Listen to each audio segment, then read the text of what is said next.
Ya, saya faham. Perlunya kita belanja lebih untuk lawan pandemik COVID-19 dan kemerosotan ekonomi. Tetapi kita tidak tunjuk minat untuk dapat balik wang yang telah diselewengkan.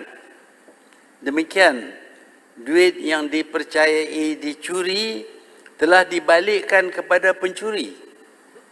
Konon pihak kerajaan tidak dapat cukup bukti yang duit-duit itu duit kerajaan dari 1MDB.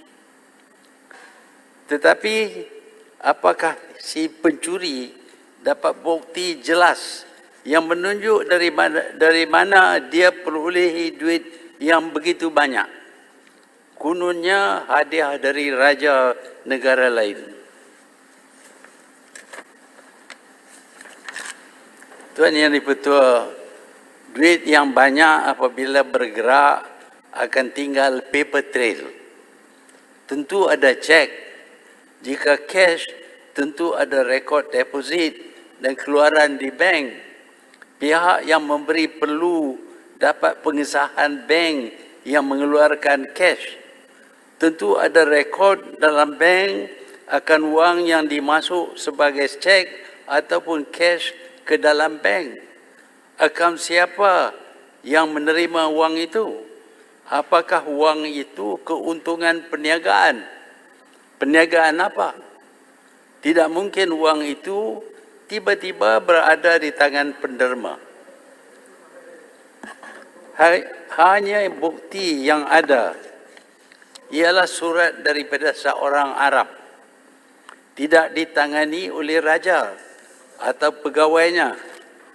Jika kerajaan tidak dapat sahkan wang itu milik kerajaan, Najib juga tidak dapat sahkan dari mana wang itu datang. Kenapa wang itu diberi kepada Najib?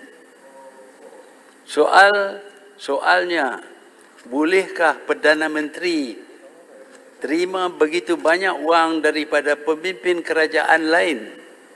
Sebenarnya Perdana Menteri tidak boleh terima untuk dirinya sumbangan wang daripada negara lain kerana ini boleh dianggap sebagai percubaan mempengaruhi politik negara.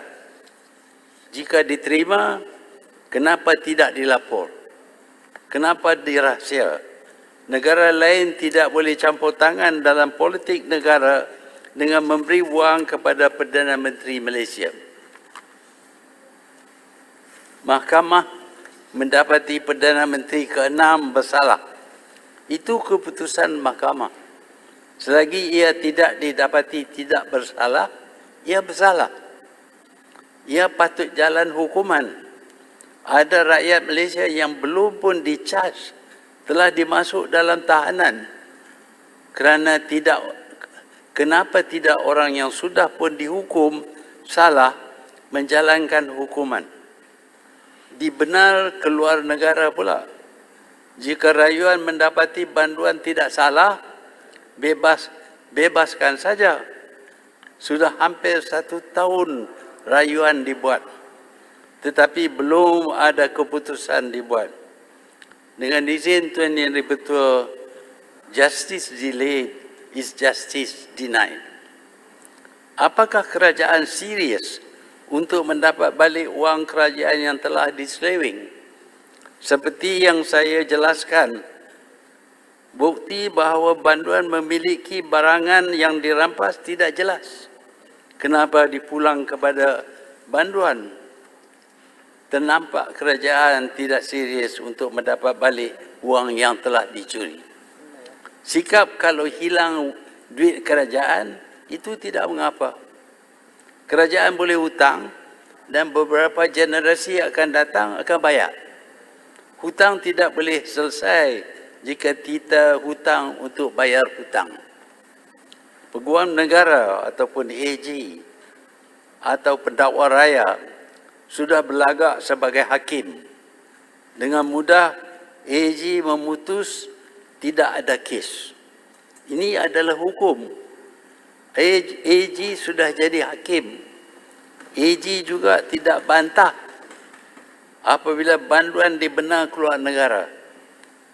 Ya, memang ini semua tidak salah daripada segi undang-undang, tetapi ia menjadi presiden. Bolehkah di masa hadapan banduan dibenar melancung ke luar negara? Atau apakah ada dua kelas banduan?